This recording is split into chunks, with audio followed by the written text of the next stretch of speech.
Assalamualaikum warahmatullahi wabarakatuh. Ila hadratin Nabil Mustafa Rasulullah sallallahu alaihi wasallam wa ala alihi wa ashabihi wa dzurriyyati wa qurabati wa ahli baiti wa ashabil kiram. Wa ila jami'il anbiya wal mursalin wal awliya wa syuhada wa salihin wa tabi'in tabi'ina ila yaumiddin khususan ila jami' masyayikh ila muntahum wa ila abaina wa ummatina wa ajdadina wa masyayikhina wa auladina wa azwajina wa dzurriyyatina wa ahli baitina wa jami'i man tabi'ana khususan jami'il arwah fi hadil majlis wa ghairahum. Lahumul Fatihah. A'udzu billahi minasyaitonir rajim. Iyyaka na'budu wa iyyaka nasta'in. Bismillahirrahmanirrahim. Alhamdulillahi rabbil alamin wa bihi nasta'inu ala umurid dunya waddin. Asyhadu an la ilaha illallah wa asyhadu anna Muhammadan abduhu wa rasuluh. Allahumma shalli wa sallim wa barik alaihi wa ala alihi wa sahbihi.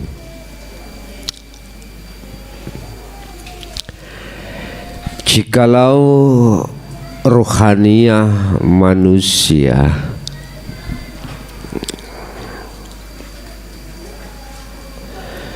itu condongnya terhadap selain Allah, mesti terjangkit penyakit tomak.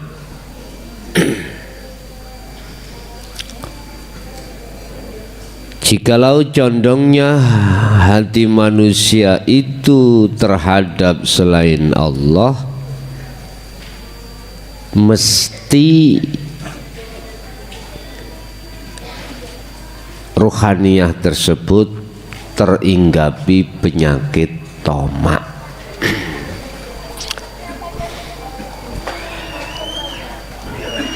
Tidak akan mungkin muncul tangkai tatkala pangkalnya itu tiada. Satu pohon tidak akan memunculkan tangkai manakala tidak ada pangkal. Semakin subur pangkal satu pohon, maka tangkainya juga semakin banyak. Semakin subur tomak kita sebagai pangkal, maka semakin banyak hinaan hati pada Allah. Itu yang mesti. Sifat-sifat yang terhina di mata Allah akan bermunculan manakala tomak itu kita biarkan. Tomak akan semakin subur manakala hati condong terus terhadap selain Allah.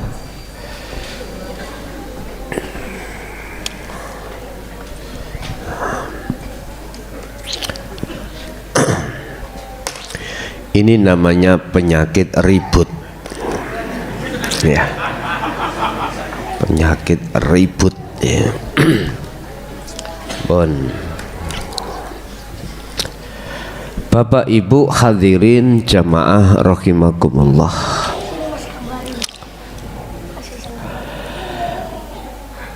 Sifat tomak, apa sih tomak itu? Pengharapan hati kita terhadap selain Allah. Siapa yang terbelenggu dengan tomak, maka selama itu akan menjadi budaknya hawa nafsu. Yang hawa nafsu membudak terhadap diri kita, apa yang kita tomai. apa? Toma apa kita? Kita akan diperbudak oleh nafsu dengan apa yang kita tomai. Contoh, kita tomak terhadap apa itu. Sepanjang itu belum kita dapatkan, selama itu akan bermunculan terus. Budak itu akan tidak mengharapkan gajinya manakala sudah digaji. Selama budak itu belum digaji, selama itu budak itu akan mengharapkan datangnya gaji. Arep-arep baik terus, arep-arep terus, arep-arep.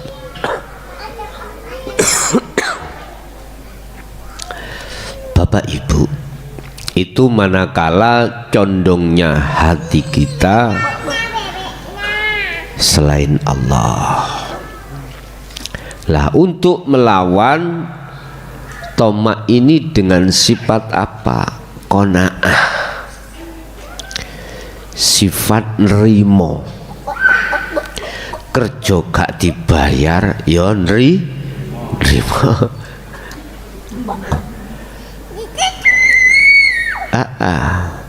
Pak ibu meh sak wulan ora dibelanjani ya kudu nrimo. Nrimo ambek gegem Bu, mbak geget. Ambek geget nrimo, geget. Allah. Tidak bisa Pak muncul dalam hati kita qanaah, iki enggak bisa. Tatkala proses awal itu belum kita lewati. Apa proses awal? Alladzina yastami'unal qawla. Ini proses pertama. Kita harus mendengarkan telinga kita atau menerima hati kita dengan ajaran-ajaran yang telah disampaikan oleh Rasulullah di jalur dinul haq. Itu setelah kita menerima, mendengarkan, memahami, wayattabi'una, Anda harus teruskan langkah berikutnya, yaitu mengikuti petunjuk-petunjuk di dalam sistem atau ilmu tersebut, ajaran tersebut. Apa petunjuknya? Kita harus melaksanakan kholwat dengan zikir. Ketika Anda berzikir inilah Anda akan semakin lama qanaah akan muncul. Seirama dengan perjalanan zikir Anda,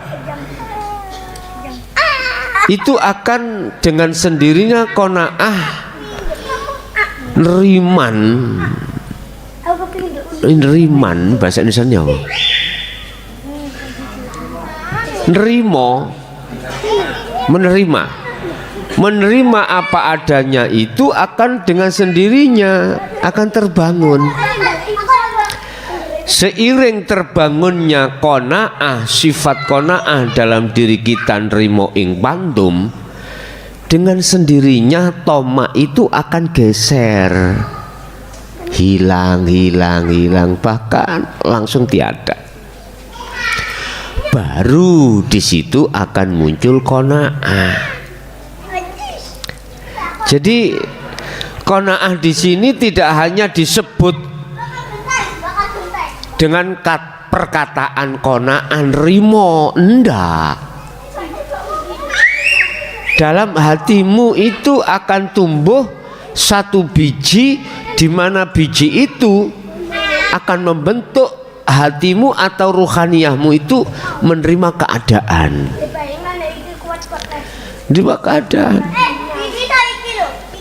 Karena apa? Condongnya hatimu itu hanya pada Allah. Disinilah Bapak Ibu, terbangunnya qanaah ini dari satu proses kita itu berzikir. Di situ tidak bisa langsung tanpa Anda mengenal terkait masalah zikir, mau ujuk-ujuk tiba-tiba hatimu muncul qanaah, mboten saged. Ada proses tersendiri.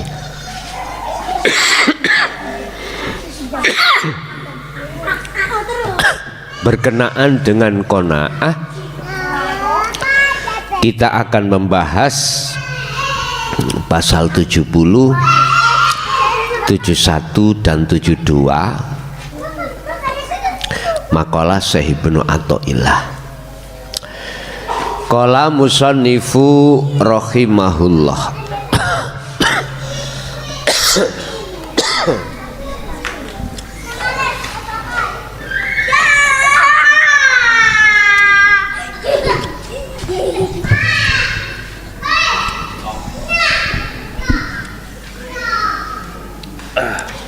Mana kacamata?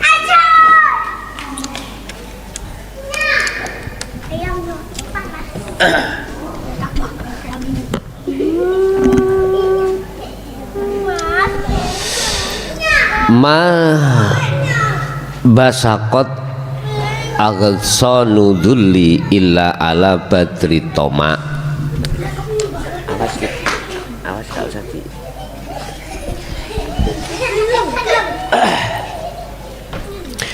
Tangkai itu tidak akan pernah muncul manakala pangkal itu tidak berkembang.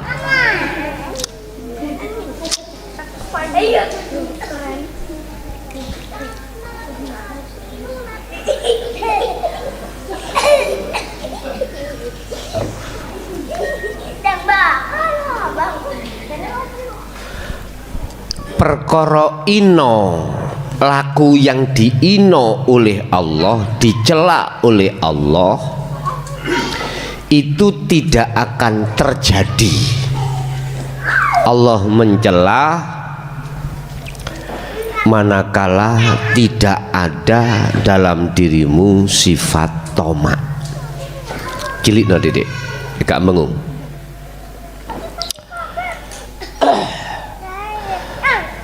Saya ulangi, Allah tidak menginokanmu, mencelamu dari segi perbuatan baik fisik maupun batin, manakala di dalam tubuhmu itu tidak tumbuh sifat mengharapkan terhadap selain Allah. Artinya apa? Allah akan mencatat semua amal yang ada pada dirimu, dicatat sebagai amal yang diterima alias soleh, manakala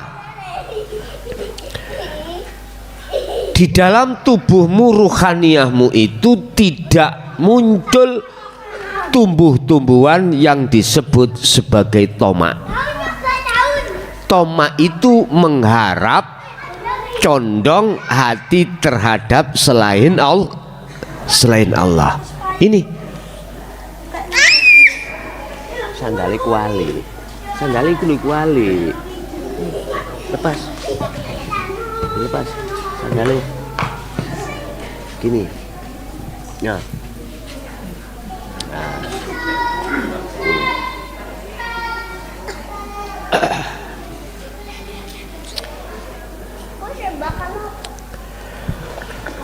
Loh, bagaimana cara untuk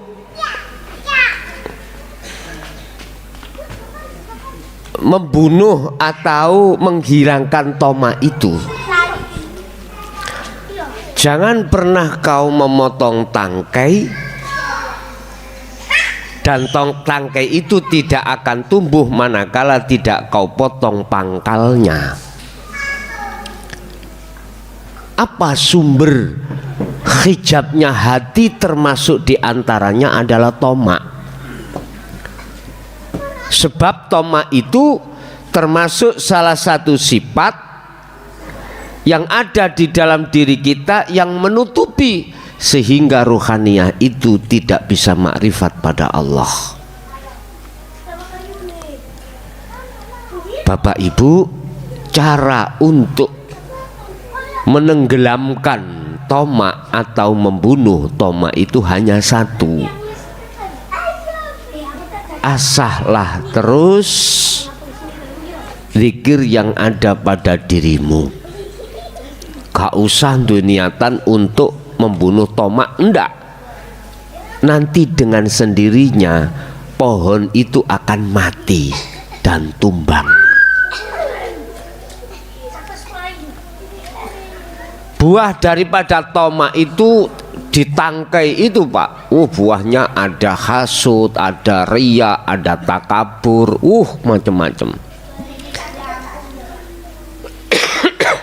Sifat-sifat yang dicela oleh Allah. Manakala kita mengambil tangkainya, buah-buahnya itu sementara pangkal tidak kau buang, bagaimana mungkin akan bisa hilang? Enggak bisa. Kau ambil batangnya, besok cukul lagi. Makanya mohon maaf, ini pengalaman, berbagai pengalaman aja. Yang pengalaman ini jangan terulang kembali, jangan ditiru. Berapa puluh tahun kami itu berzikir pada Allah dengan sebutan Allah, baik yang kulakukan secara lisan maupun secara hati, yang katanya itu untuk merontokkan sifat-sifat yang dicela oleh Allah. Memang benar, rontok saiki, gak usah ngenteni nanti besok. Gak usah ngenteni besok, 3 jam tumbuhlah lagi. Tapi kalau pangkalnya yang kita bunuh, kita tebas, maka tidak akan muncul buah-buahnya itu. Jadi bagaimana cara untuk menebas, memangkal dan membedol? Membedol ya Pak, mencabut yang namanya sifat tomak di dalam diri kita itu. Cuman satu caranya yang paling jitu.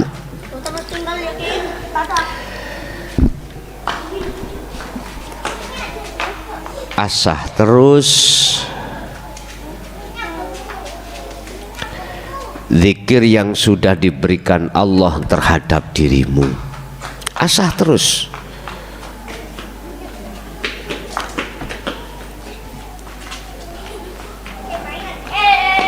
Asah terus zikir sirul asr yang ada pada dirimu, yang tidak mengenal waktu, tempat, dan apapun.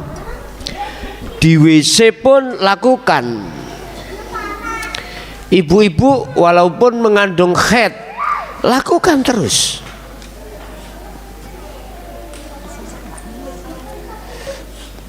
Lakukan terus. Dan itu cara untuk menebas sifat tomak di dalam hati kita. Sebab sudah dikatakan tidak akan pernah perilakumu itu diino oleh Allah, dicela oleh Allah, manakala tomak itu tidak ada.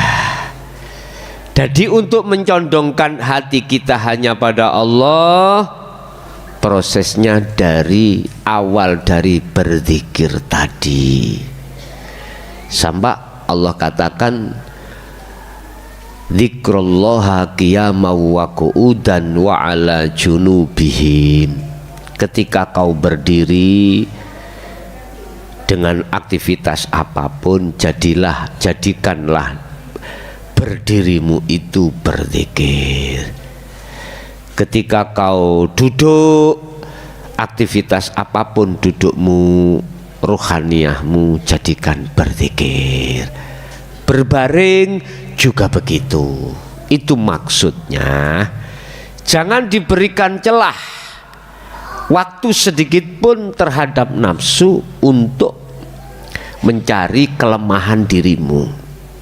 Terus tutup dengan berzikir tersebut, maka akan masuk di dalam satu kategori hati sudah condong pada Allah. Otomatis yang namanya sifat toma itu akan hilang. Ma qadaka syai'un mislul wahmi. Perkara selain Allah itu tidak akan pernah bisa untuk menolongi dirimu. Siapapun setingkat Rasulullah nggak akan pernah bisa memberikan pertolongan terhadap umatnya. Hakikat loh ya, bukan syariat. Sudah sering saya katakan contoh-contoh yang sangat mudah dan diterima oleh akal manusia. Kalau sesungguhnya sifat aslinya manusia itu tidak akan pernah bisa menolong satu sama yang lain. Nggak bisa, sifat aslinya. Tapi koyok-koyok bisa, koyok-koyok yo. Seakan-akan itu bisa. Contoh, ini tadi ada anak kecil. Wis cek gak rame ngajine yo. Dijuku areke ambek wong wedok iki mang digendong.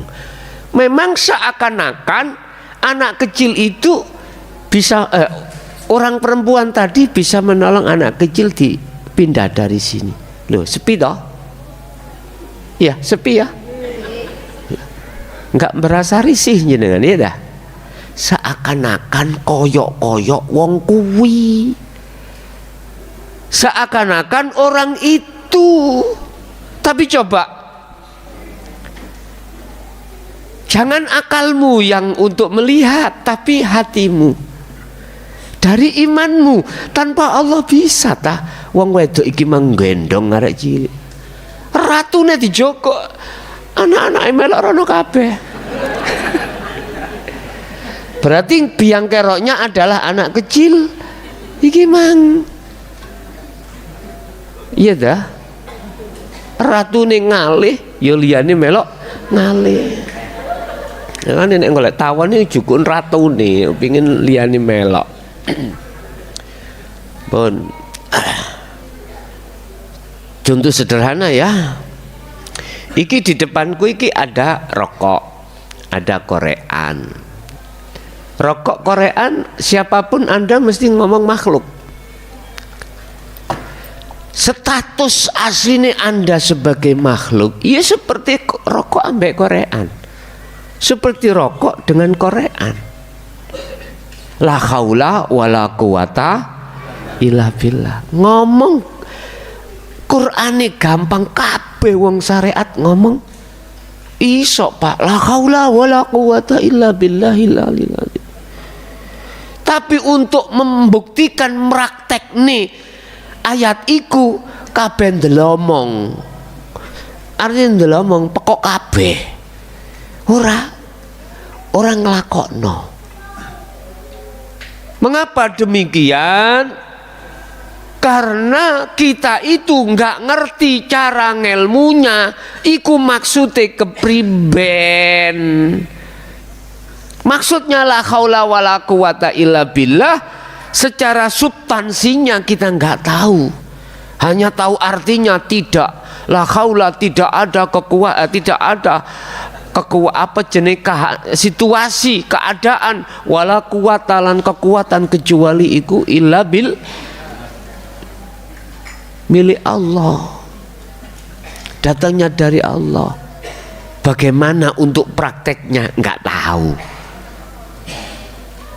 Makanya sampean ana sing nate nglakoni bolos 1000 tak takoni ana sing nglakoni ono ae sampean iku mantan pengkhianat Allah kok. sama. Bolos rewu muncul, la haula wala quwata illa billah. Mobil diangkat, sret. Sepeda diangkat. Hulek niku lho, Pak. Tahu hulek? Apa maneh selain hulek itu?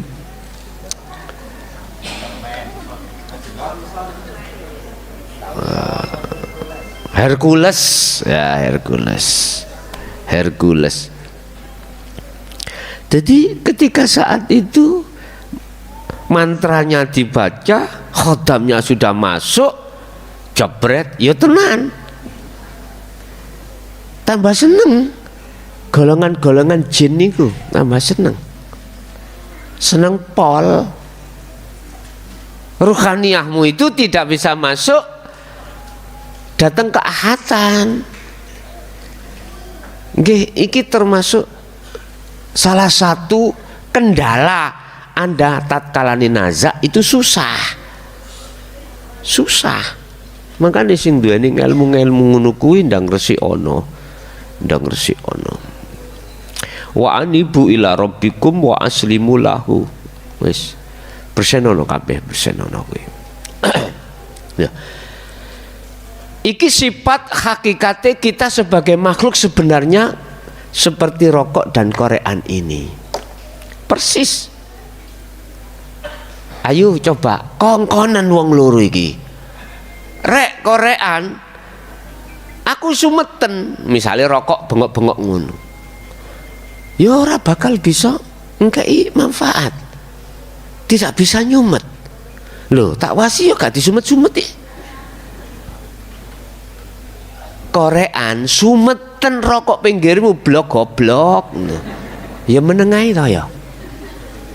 Nggih.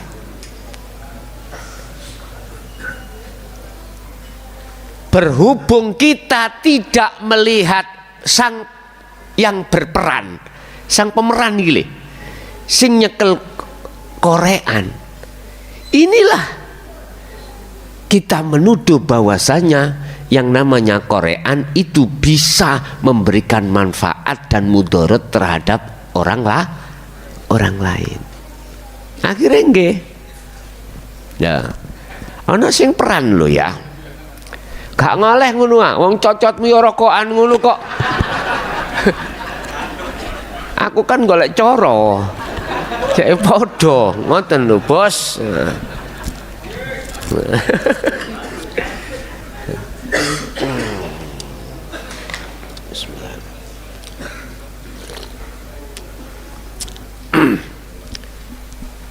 Coba sampai nek ningali sing merankan, gak mungkin sampai nuduh korean itu bisa memberikan manfaat, gak bisa. Tapi nek jenengan melihat koreane, sampai tidak akan meyakini kalau saya yang menyumet iki saya, jelas gitu.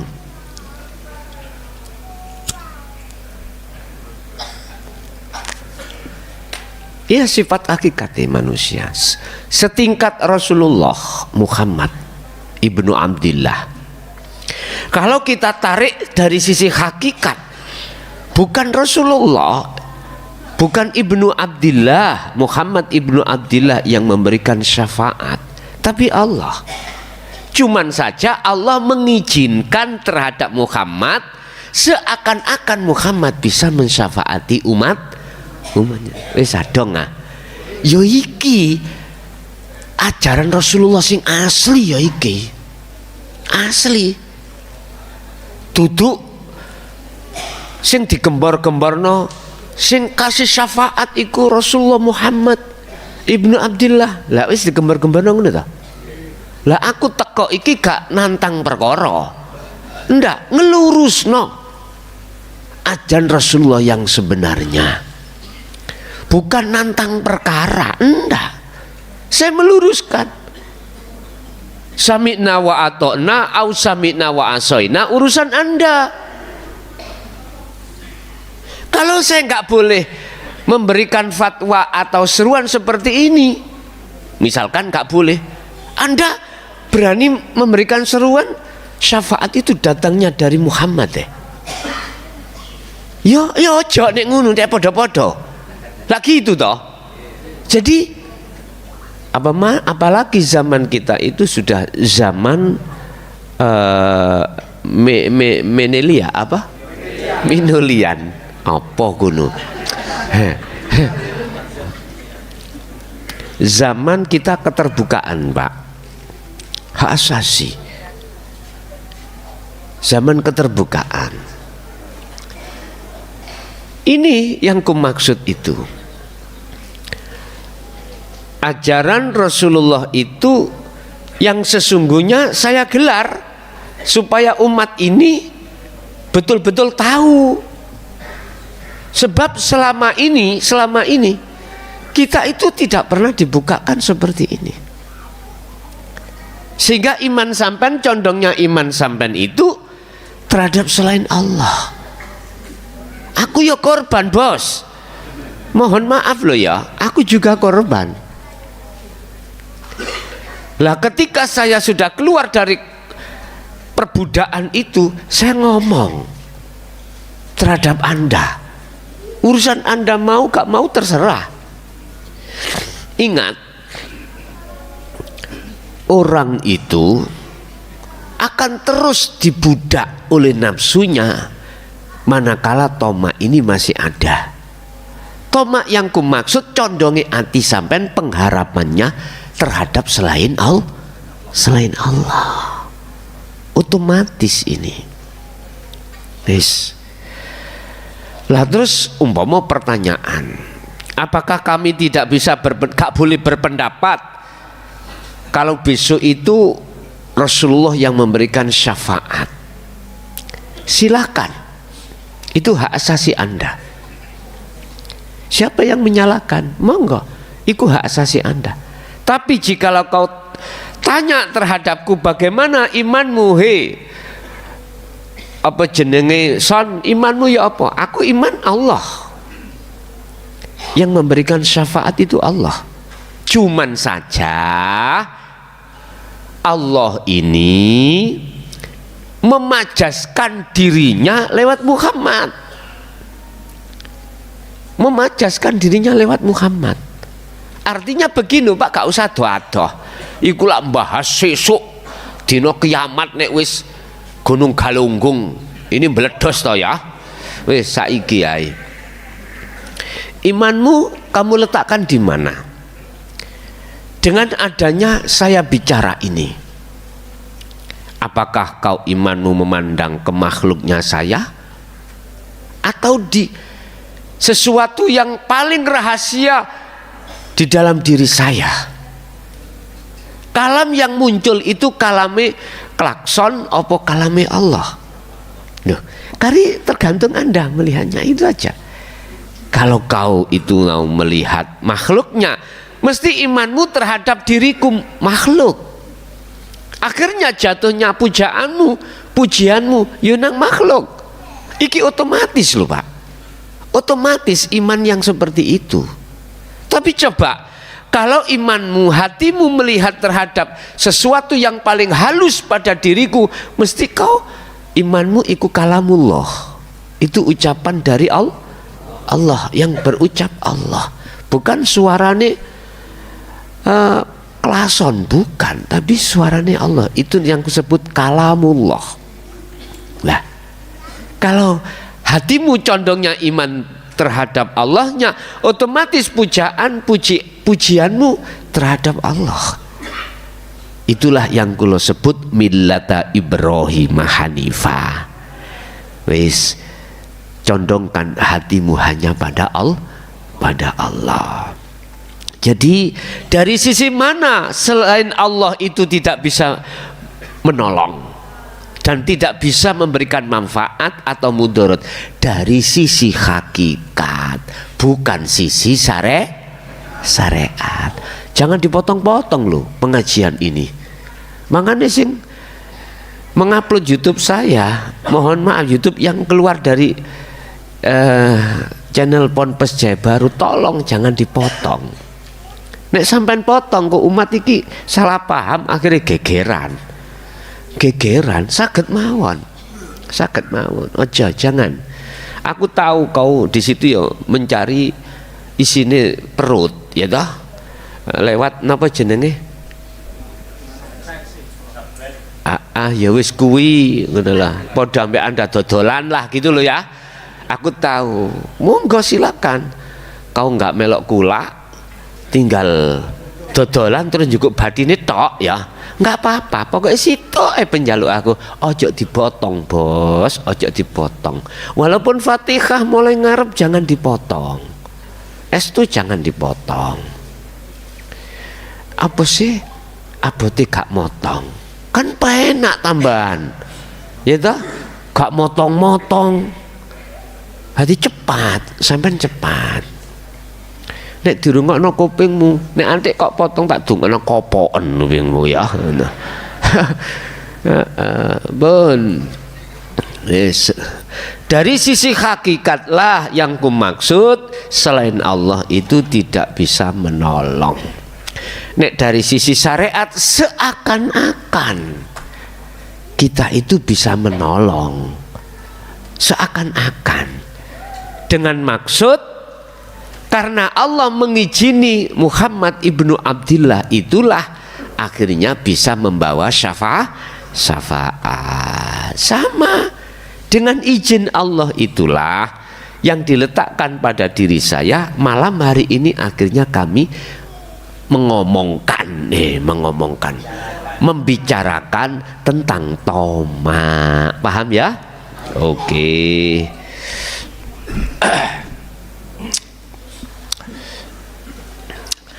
Anta hurun mimma anta anhu ayyisudu abdul lima anta lahu tomi'un. Jikalau Anda itu sudah bebas dari perbudakan sesuatu, itu kau disebut merdeka. Merdeka. Lah ketika Anda disebut sebagai merdeka bebas, itulah kau tidak ada beban dan tidak terikat terhadap apapun. Pandanganmu luas. Pandanganmu luas. Siapa yang dimaksud merdeka itu? Merdeka dari sifat keakuanmu, nafsu itu. Asalnya kita itu menjadi budaknya, akhirnya dangkal kita. Siapa yang menolong? Wong perempuan iku mau. Ya pandangannya ya segur kui, dangkal. Tetapi kalau kau sudah terbebaskan dari keakuanmu sendiri, luas sampai niki, jembar. Coro kita ngomong sungai iku dalam sekali, lautan.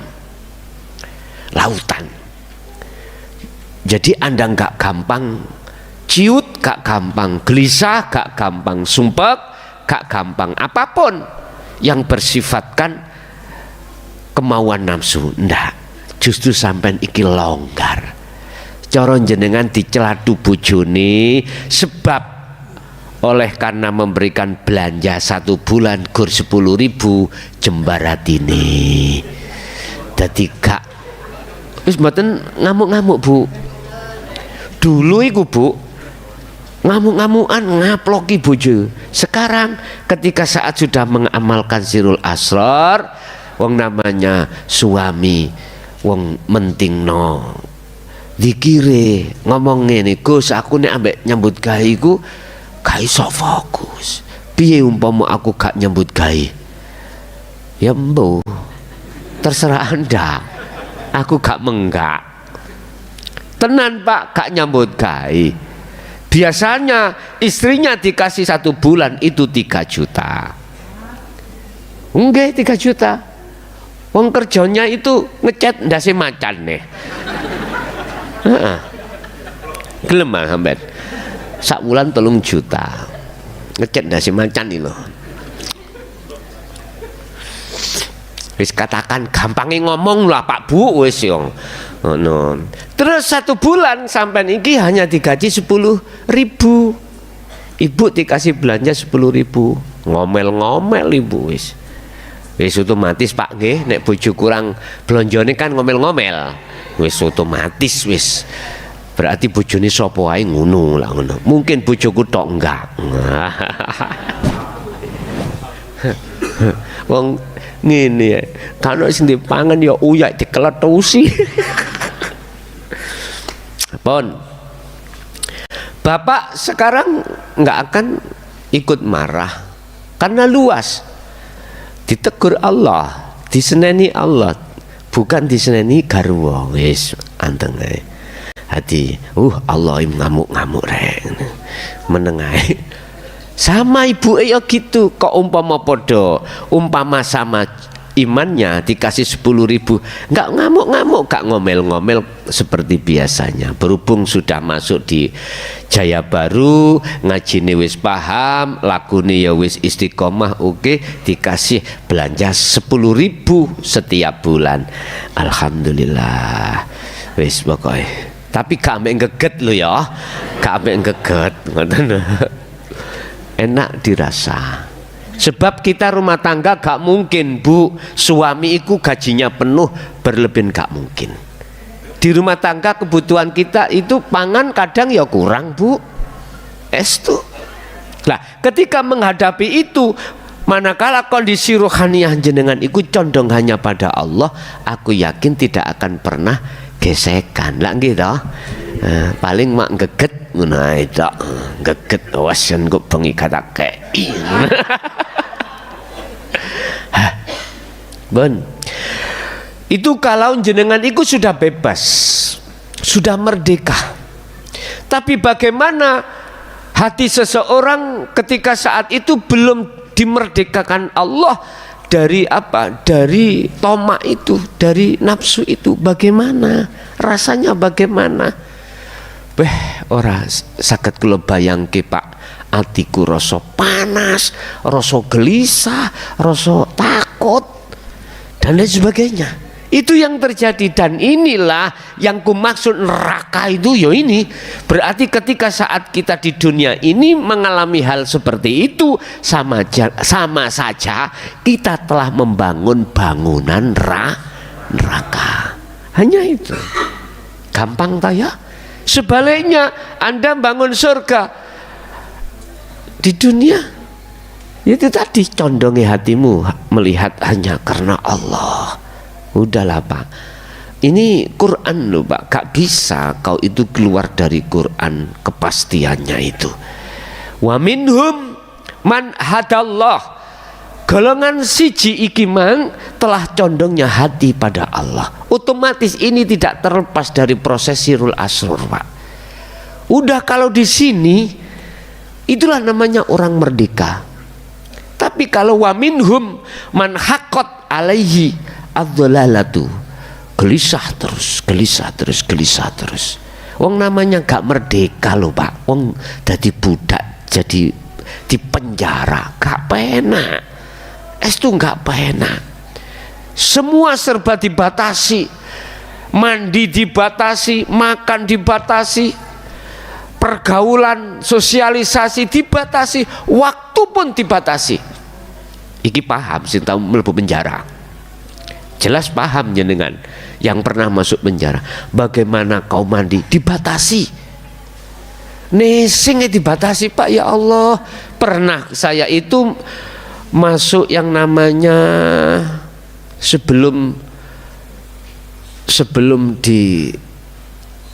ditokno cara petik ngono ya, di kandang dhisik ngono iki apa jenenge?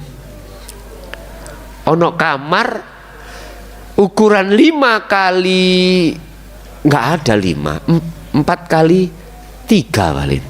Disani wong 50. Ya coba.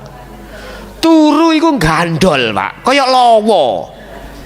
Itu selama berapa? 7 hari ya? 7 hari. 7 hari. Kamar napa iku jenenge?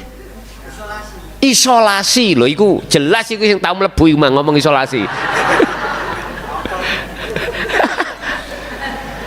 Jadi ketika saat narapidana itu datang di LP, diregistrasi, sebelum dimasukkan kamar itu dimasukkan kamar dulu, namanya kamar isolasi. Tergantung. Kalau sudah 17 hari 7 hari ya, 7 hari dipindah. Kan mboten sama datangnya itu. Pada waktu saya itu hampir 50. Jadi turu yang ngene-ngene tok wis. Ono ndukur ndas gini wis. Tombok-tombok. Lah ukuran 4 kali 3 lho Pak sih, coba sih. Coba sampean gawe kamar ukuran 3 kali 4 sampean ngundang arek Pondok Jaya Baru makan-makan di situ ya. Jumlahnya 40 atau gimana? Lebokno bleng ning kono. Ya. WC-ne sitok. Ya Allah Pak. Sitokne sing iku situke senep durung mari. Ngonteni. Kadang-kadang ngono iku gak betah mecer-mecer ning ngarepe. Wis. Misale 40 orang 40. Oh, yang sudah 7 hari ini 30. Wis metu 30. Lah tinggal 10 ah. Datang lagi. Terus bendaino iku seperti mlebu metu wis. Tiap hari itu seperti itu. Jadi kamar iku Masya Allah. Nek gak percaya jajal loh. Ana wong liwat antemen raine. Cek dituntut langsung mlebu. Loh, lah gak apa-apa toh yang ngono kuwi. Ora apa-apa, wong jenenge jajal. Kang, aku jajal ya apa sih rasane? Tapi satu sisi ada positifnya, Pak, Bu. Apa? Kita bojo sampean, Bu, sing biasa nawakal, boleh gak nakal? Heeh, lah mlebu penjara kanggo nakal ya apa? Gak nakal. Biasanya nawakal nyowolongi duit sampean, ya, Bu ya. Nek wis mlebu penjara agak nyolong toh. Mboten. Itu makannya juga diatur, gak seperti di luar. Wis tah enak, makane kula lawemu tambahan. Ya apa le gak lemu, Pak. Mangan ini gak pernah beli aku. Dikasih terus oleh LP. 1 hari 2 kali, 3 kali. Pagi jam 7, terus jam 12, jam 4. 3 hari makan. Kali makan, ya saya tidak kerja, gak apa, dikasih makan. Cuman gak enak, gak iso nutul. Jauh dari istri dan anak di situ. Itu loh Bu, mengsi ditutulno terus kayak nulis nih kalau maksudnya. Jadi semuanya dibatasi. Sama ruhania kita tatkala dipenjara oleh nafsu dibatasi. Enggak boleh. Batasannya mana? Anibutullaha wajtanibut tauhid. Kita enggak boleh, Pak. Hati itu condong pada Allah. Iman pada Allah enggak boleh. Harus iman pada selain Allah. Wajib hukumnya itu. Dan itu terjadi pada diri kita. Ruhaniah kita sebagai manusia berpuluh-puluh tahun. Ketika melihat keadaan seperti itu, maka muncullah satu ayat dalam surat Az-Zumar ayat 54. Asbabun nuzule ayat iku muncul disebabkan ruhaniah manusia, jiwa manusia semua menjadi budaknya hawa. Wa anibu ila rabbikum wa aslimu lahu min qabli ayyatiyakumul adzab. Wis ndang bali nang pangeranmu. Roh, tinggalkan imanmu selain Allah. Bagaimana Anda bisa bebas? Anda bisa bertemu Allah itu kudu bebas dulu. Bagaimana Anda bisa bebas? Lawang kamu itu tidak tahu kelemahan nafsumu. Nggak bisa, Pak, dicengkram terus. Anda harus tahu kelemahannya, terus Anda harus tahu cara bagaimana untuk lepas dari belenggunya hawa nafsu. Akhirnya Allah ngutus utusannya. Dialah Rasul dari kalangan umat siapapun. Walaqad ba'atsna fi kulli ummatin rasulan. Sungguh aku Allah akan mengutus pada setiap umat. Setiap umat sampai melihat dari arah mana? Kalau arah umum berarti mulai Nabi Adam umatnya beda. kemudian nabi berikutnya sampai Muhammad terakhir lah gitu toh. Secara umum kita umatnya. Oke, kalau Anda melihat umat itu dari sisi itu monggo, tapi kalau saya boleh mengatakan umat itu, boleh saya artikan fi kulli ummatin kaum Jawa ya, atau bangsa Jawa, Madura, atau yang lainnya, itu kaum umat itu. Nah, setiap kaum ini Allah pasti akan mengutus utusan yang berbahasa sesuai dengan kaumnya masing-masing. Kaumnya masing-masing. Rasulan ing satu utusan.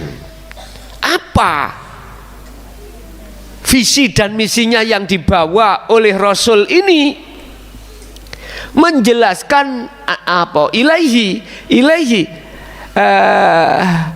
annahu la ilaha illa ana.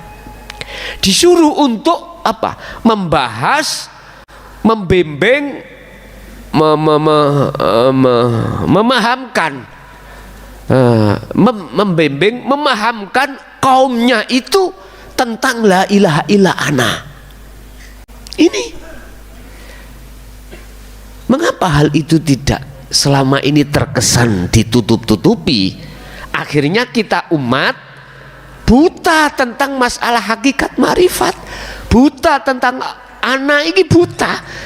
Padahal di Quran sudah jelas, sungguh Allah akan mengutus utusannya di setiap umat membawa wahyu. Yang namanya wahyu itu menjelaskan tentang masalah la ilaha illa ana. Wa qala aidan, isinya wahyu untuk menyerukan anibudullaha wajtanibut taghut, mengarahkan, mengajak dan memahamkan ruhaniyah sampean. Kalau sampean ini ruhaniyah dalam posisi wilayah jadi budaknya hawa, imanmu itu dialihkan ke iman selain Allah.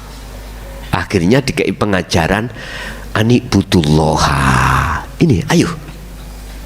Tetapi Bapak Ibu, apa yang terjadi? Dua golongan bermunculan dan didominasi mayoritas itu golongan yang tidak percaya. Wa minhum man hadallah wa minhum man haqqat alaihi dholalatu. Yudah, sebagian ada yang percaya, artinya menerima hidayah itu, sebagian menolak hidayah. Ini jadinya. Jadi untuk kita bisa bebas dari pengaruh dan belenggunya hawa nafsu, mau tidak mau kita membawa cara untuk pelepasan diri, yaitu dari la ilaha illa ana. Ini yang harus jenengan emban, yang harus Anda bawa. Tatkala itu sampean lakokake, sampean amalkan, maka yang namanya nafsu itu nggak kuat, dengan sendirinya akan melepaskan dirimu. Baru kau dikatakan bebas. Kalau bebas, itulah yang kumaksud, yuhibbukumullah wa yaghfir lakum dzunubakum wallahu ghafurur rahim.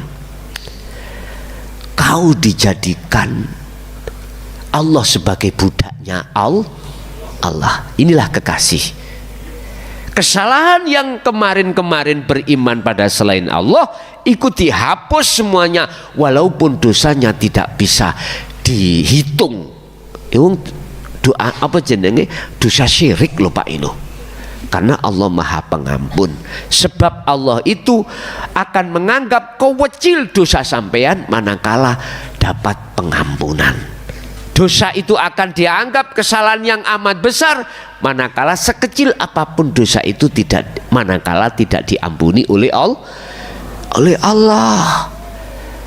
Makanya saya katakan, sebesar apapun dosa Anda miturut timbangan, tapi kalau dapat pengampunan itu jadi cewili, jadi kewecil. Sebaliknya, sekecil apapun dosa Anda, njogok selilite tonggone pager dipuklek, ya kewecil ta iku. Tapi nek gak dapat pengampunan Allah menjadi besar. Sama dengan hal itu. Dosa sing paling kau pedih itu yaitu syirik, menyekutukan Allah dengan sesuatu yang lain. Artinya hatiku menuduh beriman selain Allah itu bisa alat manfaat. Paham nggih? Sekarang Anda sudah tahu bagaimana keadaan ruh yang terbelenggu, terpenjara, tidak bebas oleh nafsu, dan bagaimana ruh itu sudah bebas dari nafsu. Jenengan karing gerabak dewi-dewi. Intine tanda kalau kita sudah bebas dari belenggu dan penjaranya hawa nafsu, tetandanya Anda itu selalu condongnya pada Allah, imannya tidak ada selain Allah. Sebaliknya, manakala hati ini, ruhania ini dikatakan masih dalam genggaman hawa nafsu, tandanya kita condongnya pengharapan terhadap selain Allah. Oke, itu Bapak Ibu apa yang bisa kami sampaikan. Habis ini nanti mohon maaf coro tamu-tamuan terbatas, karena habis ini aku langsung cabut ke Tegal ya, karena besok pagi jam 7 saya harus tausiah. Habis itu langsung Banyuwangi, daerah Celuring opo Serono gitu loh, Banyuwangi Selatan. Itu jam mari isya. Pertanyaannya jam 8 atau jam 9 dari Tegal nyampe enggak? Jam 8 malam di Banyuwangi. Wis tak serahno nanggone sing gawe urip. Ngoten mawon. Kita masuk pada sesi tanya jawab dan dialog. Monggo barangkali ada yang tanya, kami persilakan.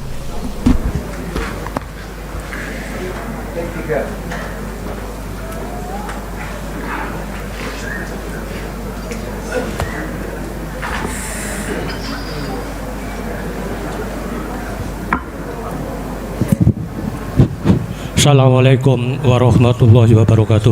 Waalaikumsalam warahmatullahi wabarakatuh. Mau menanyakan satu pertanyaan. Dengan seiring berjalannya waktu, Gus, manakala dunia ini sudah kosong, Bahasa cilikna Dedek.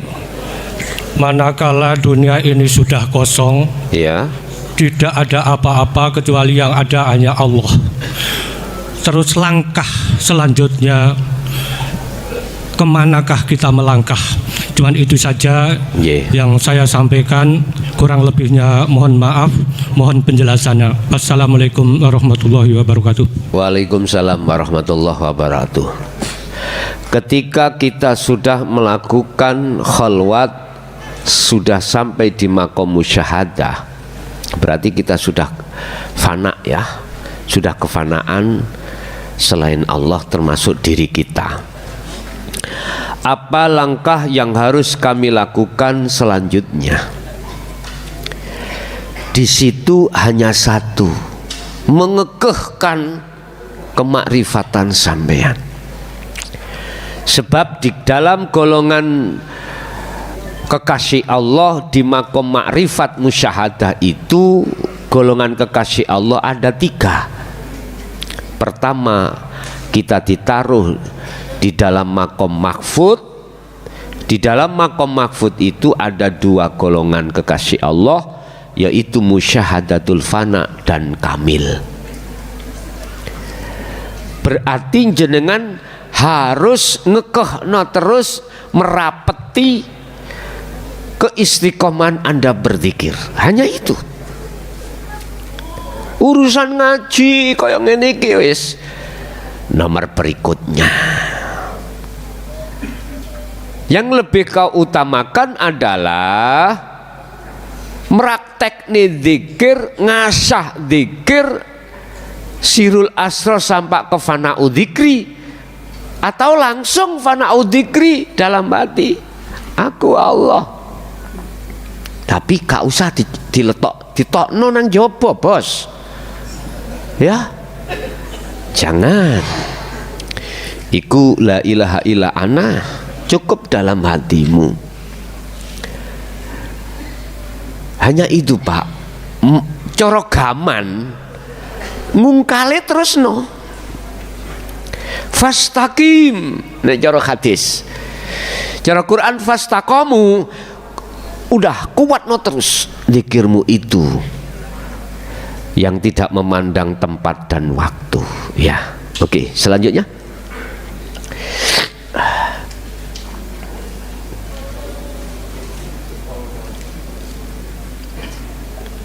Ada.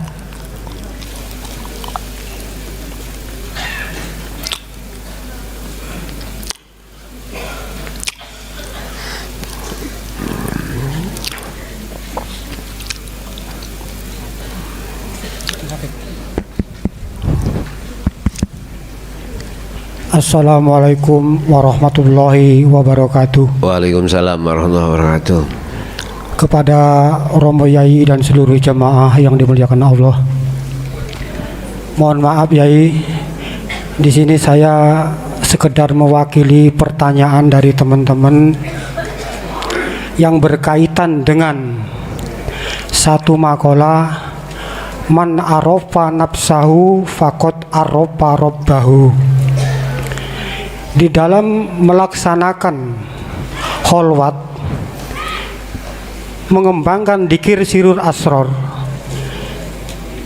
di saat sudah kehilangan segalanya, yang tampak, yang tampil hanya dia, yang laisa kamislihi syai'un. Tapi di situ hanya sekedar 18 gitu aja. Nah, bagaimana agar bisa selalu continue perbedaan dari 18 dan tidaknya itu di saat masuk pada arena lab tersebut, kematian itu salah satu yang dirindukan. Tapi di saat keluar dari lab tersebut, kematian itu seakan-akan kayak seperti musibah. Nah, jadi yang menjadi pertanyaan, bagaimana agar bisa continue di dalam arena ketuhanan tersebut. Mungkin ini pertanyaan dari teman-teman. Saya akhiri, ihdinas siratal mustaqim. Wassalamualaikum warahmatullahi wabarakatuh. Waalaikumsalam warahmatullahi wabarakatuh. Golongan syariah ketika bisa memahami dan menerima terhadap golongan thariqah. Golongan thariqah ketika saat bisa menerima hakikat. Golongan hakikat ketika saat bisa menerima masuk di dalam makrifat, perjalanan demi perjalanan itu sesungguhnya yang memperjalankan adalah Allah. Oke, kita nggak bicara syariat thariqat. Kita sudah di wilayah hakikat menuju makrifat. Dalam pengalaman panjenengan sudah ada di musyahadah itu, mengapa kok lape sedilut? Terus bagaimana caranya lapnya itu biar kontinu? Apa syaratnya? Apa yang harus kami lakukan? Sebelum kami bicara secara teori atau sistem keilmiahan, ketahui dulu biar Anda itu tidak terjebak dalam pengakuan. Ketahuilah, bagi musyahadatul fana kamil bahkan dibakok, itu yang memperjalankan hanyalah Allah itu sendiri dalam dirimu. Anda diletakkan di dalam fana, musyahadatul fana. Itu yang menterjadikan kita di situ, ya juga Allah dalam diri kita. Terus masuk ke kamil juga begitu.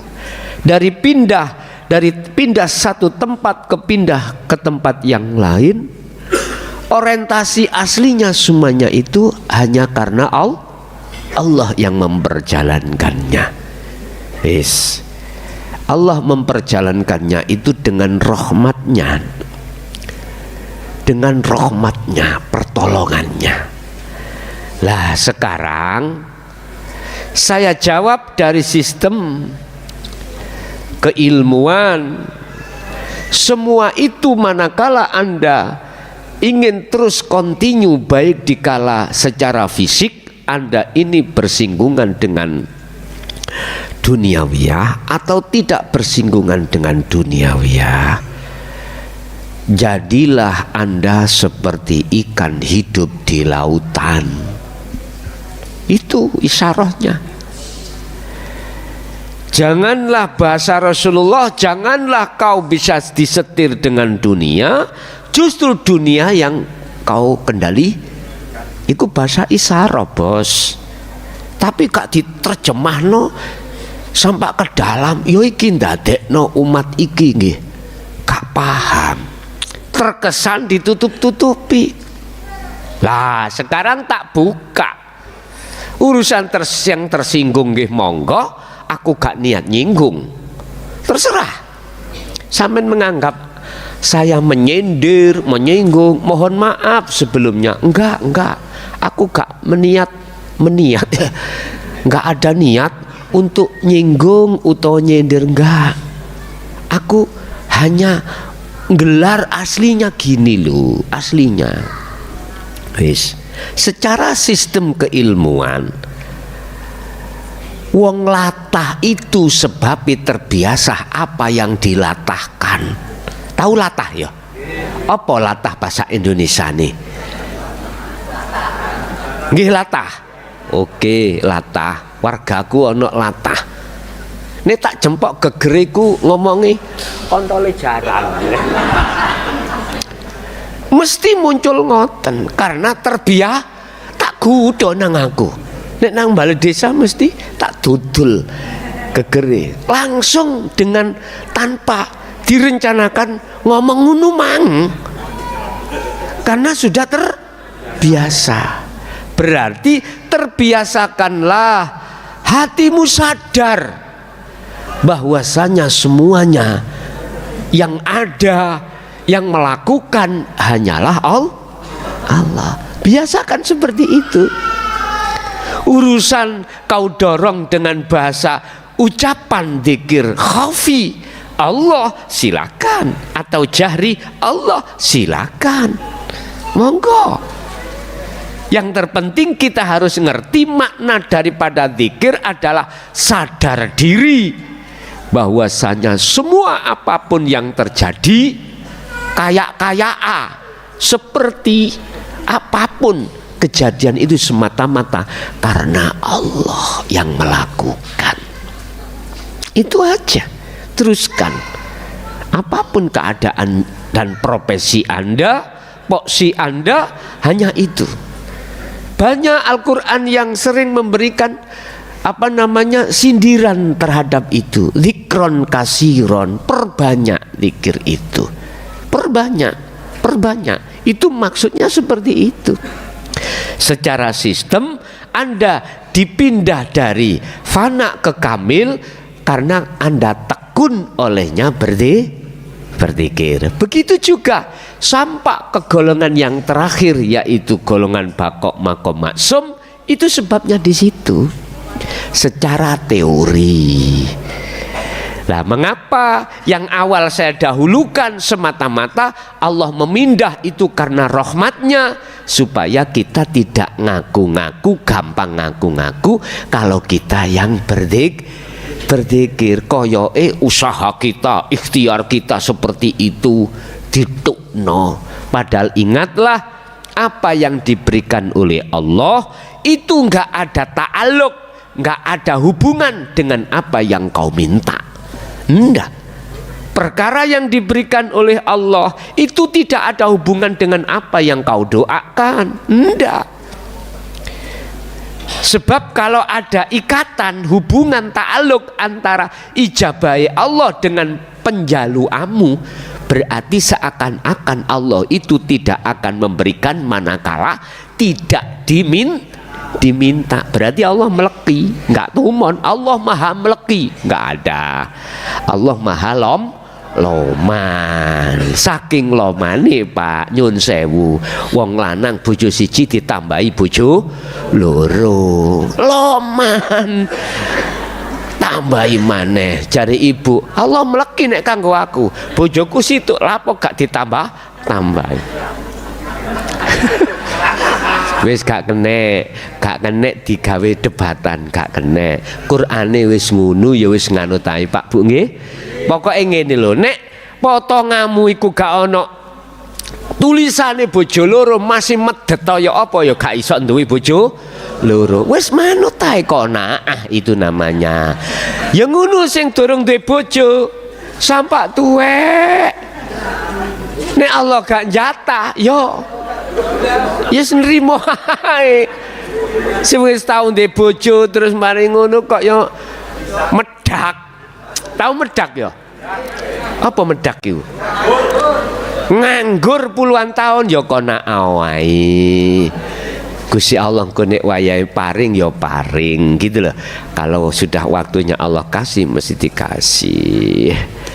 Jadi Bapak, secara keilmuan teori kita harus terus menerus menjaga zikirnya. Ya, secara keaslian hakikatnya Allah meletakkan Anda dari tempat satu ke tempat lain itu karena sifat jaiznya Allah itu sendiri. Oke. Lainnya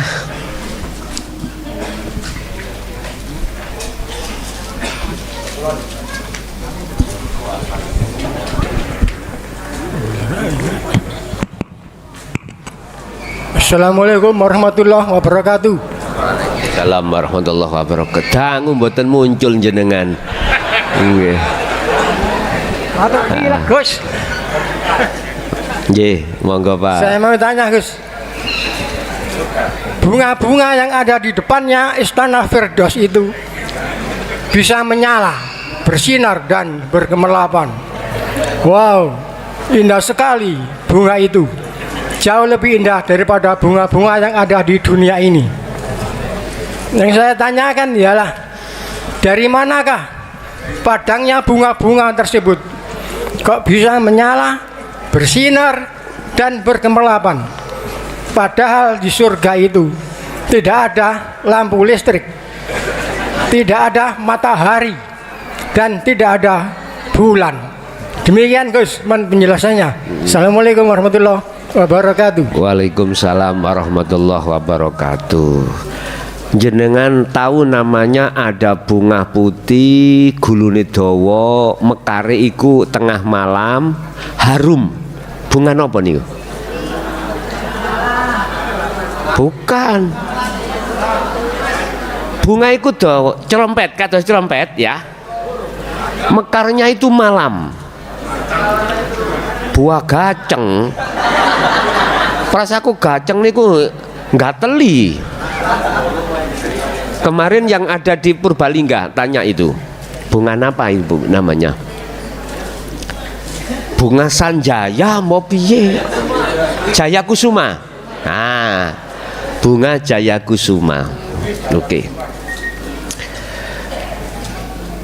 Itu kita jangan membayangkan surga Firdaus yang diterangkan di dalam syariat, jangan. Sampai harus masuk dalam ruangan hati jenengan. Ruangan hati jenengan. Ruangan hati jenengan, jagate hati iki Pak, lebih luas daripada jagat dunia dan seisinya. Jagatnya hati jenengan akan tampak panas, akan tampak pekewuh, runsep dan nek disawang ora penak gitu loh ya. Di situ penuh dengan gelisah, penuh dengan rasa khawatir dan menakutkan. Akhirnya disebutlah neraka, an-nar. Tapi tatkala di dalam jagatnya hatimu itu penuh dengan keterangan, penuh dengan ketentraman, penuh dengan kedamaian, penuh dengan cahaya-cahaya itu,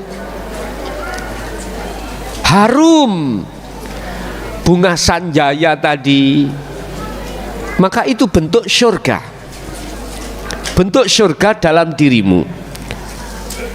Sebab apakah di situ kok serba membahagiakan? Karena mingkol bin zahidin, tercipta dari satu hati yang condong pada Allah lewat zikir tersebut.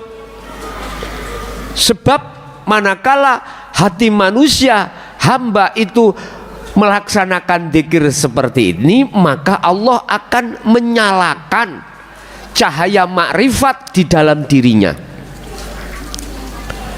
Memang nggak ada sumber yang namanya listrik setrum tadi, gensetnya nggak ada. Tapi mengapa di situ kok menyala bunganya? Jawabannya cuma satu, karena di dalam hatimu Allah menyalakan cahaya makrifatnya. Nurun ala nurin yahdillahi li nuri mayyasha. Nurun ala nurin, yang dimaksud cahaya makrifat itu hanya diberikan terhadap hamba yang dikehendaki. Siapa hamba yang dikehendaki? Mayyasha bi ibadatihi. Hamba yang dikehendaki itulah hamba yang dipilih. Sedangkan hamba yang dipilih adalah hamba yang sami'na wa ata'na, hamba yang selalu eksis mengikuti jejak-jejak Rasulullah, yaitu melaksanakan zikir tersebut. Baru muncul iku. Umpama Pak, satu biji sentul, tahu sentul lah ini, biji sawi gitu aja lah. Cahaya makrifat itu ditaruh di jagat dunia, jam 12 siang matahari sangat terik, maka saat itu juga cahaya matahari itu redup karena lebih terang lebih terang cahayanya makrifat itu daripada cahaya matahari. Kalau ditanya tentang mengapa di situ kok muncul cahaya sedangkan nggak ada listriknya, ternyata jawaban saya adalah surat An-Nur ayat 35. An-Nur 35. Karena hidup itulah, itu sebagai sumber listrik, itu hidup Allah itu. Kalau bahasa lampu iki karena setrum, ya, karena genset, sumber energi yang dihasilkan oleh genset yang disebut setrum, dan setrum itu akan mengalirkan tekanan ampere dan watt, ampere dan volt, akhirnya ketemu watt, ya lah. Menyalalah lampu ini. Ketika lampu ini menyala, yang asalnya tempat ini gelap, seketika itu kegelapan langsung hilang. Allahu waliyul ladina amanu yukhrijuhum minadh-dhulumati ilan nur.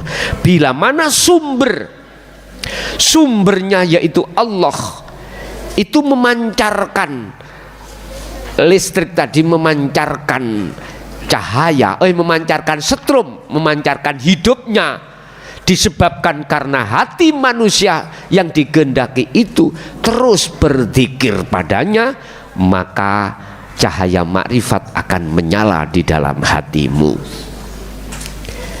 Kembang tadi, bunga adalah perumpamaan, Pak. Apa perumpamaannya kembang itu? Sebagai perindah suasana, perindah. Makanya kalau kita bicara masalah indah-indah itu mesti bunga, Bu, ya. Pokoknya bukan bunga sing kuburan lho, semboja. Di situ harum. Tidak ada bunga di surga itu baunya seperti tai, nggak ada. Harum semuanya. Jadi cahaya itu, itulah yang dimaksud manifestasinya Allah. Cahaya ini manifestasinya setrum.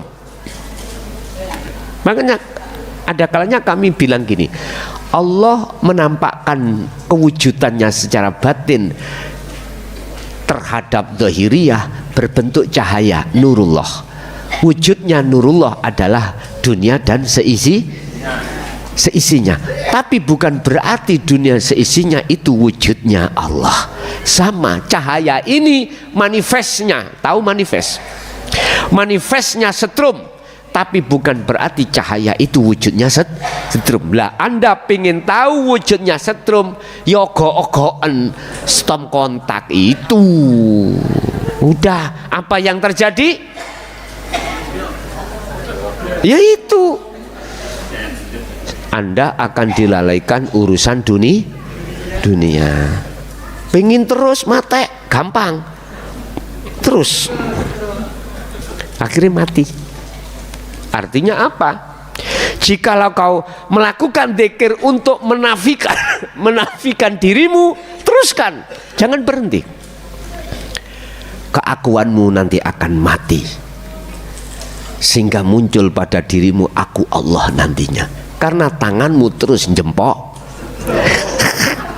Tapi lantas gini tuh terus kau praktekkan di rumah, tak jempok setrum terus. Iya jangan, iki adalah percontohan mawon, percontohan. Berarti apa yang ada di dunia itu adalah majasnya Allah atau manifestasinya Allah, wujudnya Allah. Loh, mati tenan. Hah?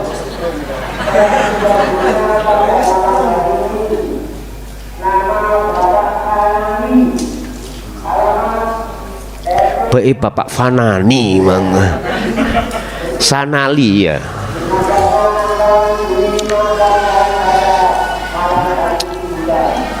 Banyak di antara kita itu kalau ada seperti pengumuman ini mesti ngomongnya innalillahi wa inna ilaihi raji'un. Lah gitu nggih.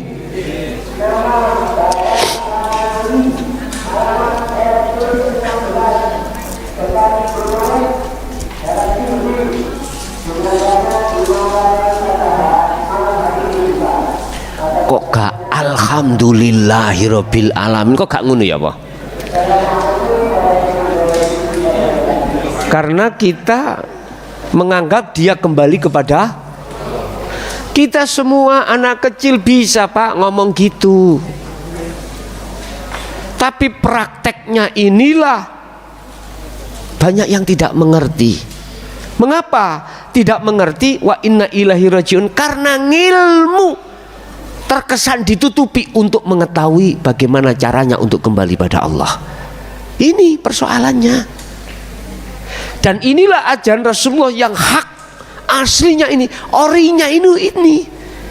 Wa inna ilaihi raji'un, wa inna ilaihi, lan sesungguhnya wa ilaihi, kepada Allah itu kamu akan kembali. Lah ini kan harus kita pelajari. Kalau bahasa Jawa dulu ilmu sejati namanya ajaran sangkan paraning dumadi, jangan dianggap remeh itu. Itu ngaji ilmu tuwek itu. Ilmu tuwek. Ya toh? Cara sekarang itulah dinul haq.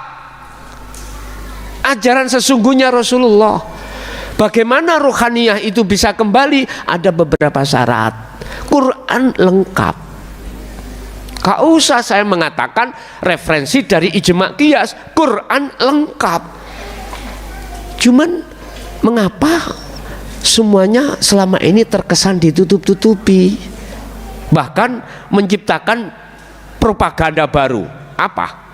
Tahun berapa itu? Sampai dengan kita semuanya yang hidup di zaman ini kan mung jarini. Dulu itu Siti Jenar dibunuh oleh Raden Said. Iya ta? Jarene ngono kok. Ketahuilah itu propaganda oleh orang-orang yang tidak suka ajaran sangkan paraning dumati. Orang-orang, kalau bahasa Quran sekarang, orang-orang yang tidak suka terhadap ajaran Rasulullah yang original, itulah hak, ajaran dinul hak. Kan sudah saya katakan kemarin, saya baru dicaci maki oleh netizen bahwasanya ajaran saya itu benar roti tapi rasane tai. Loh iya, malah saya dipanggil wahai anjing, babi. Wah, luar biasa. Hanya lewat WA, gak langsung seperti Rasulullah dulu dicaci Abu Lahab, Abu Jahal, gitu. Bagaimana keadaan kaum Taif? Le, teletonge unta Pak disawatno, palang. Aku sih lewat WA tok, mablek anjing, babi. Sik segitu tok. Gak kerasa ya? Gak kerasa. Begitulah memang faktanya. Padahal kalau kita urai, manfaatnya bukan untuk saya sendiri, untuk umat. Untuk umat. Untuk umat. Tapi tidak sadar umat itu manakala diselamatkan Allah lewat majasnya Allah seperti ini. Jadi enggak apa? Kita enggak merasa. Mengapa enggak merasa, enggak iman kalau itu diselamatkan Allah? Karena terpengaruh dengan hal-hal yang lain.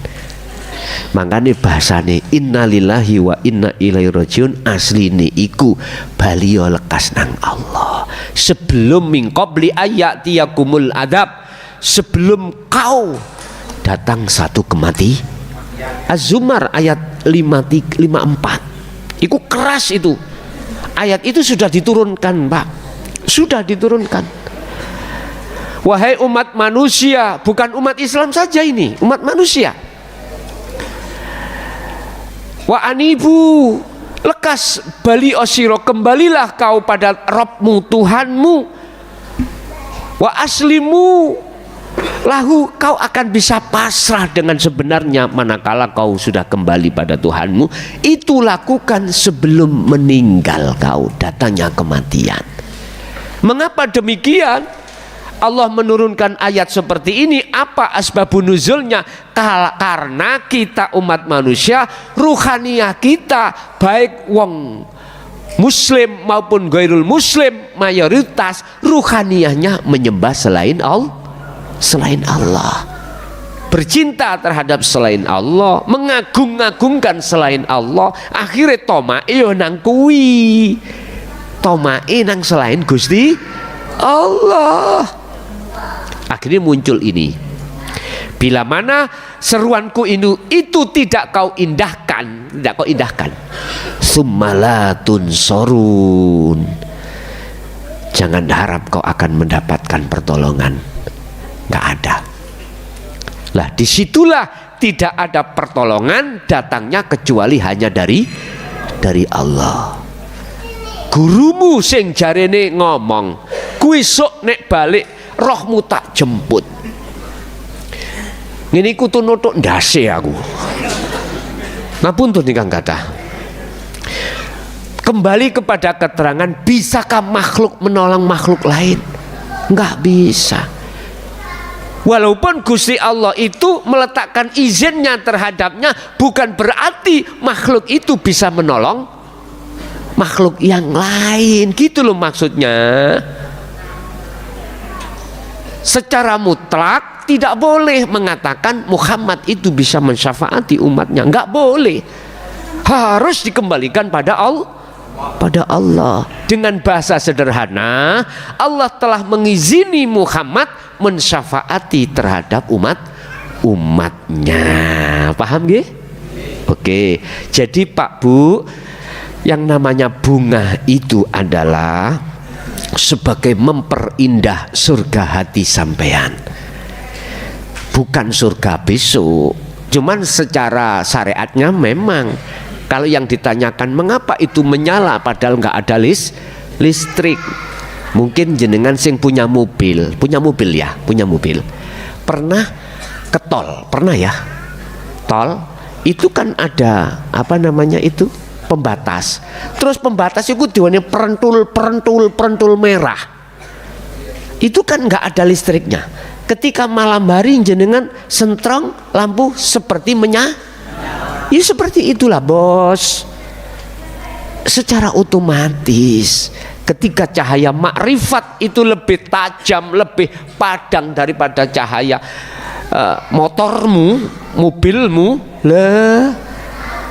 menyalanya bukan main. Begitu. Nggih. Satu lagi dari majelis. Anak uang mati bos. Lurai kok gak teko ngene kok. Hahaha.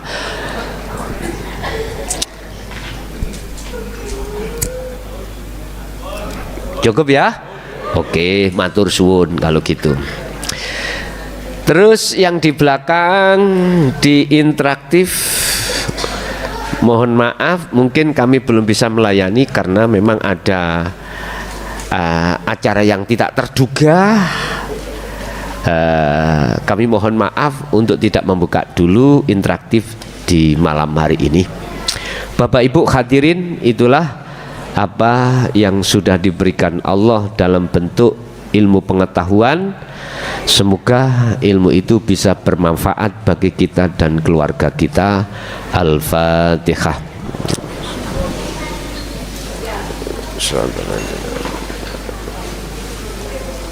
Kurang lebihnya mohon maaf. Akhirul kalam. Assalamualaikum warahmatullahi wabarakatuh.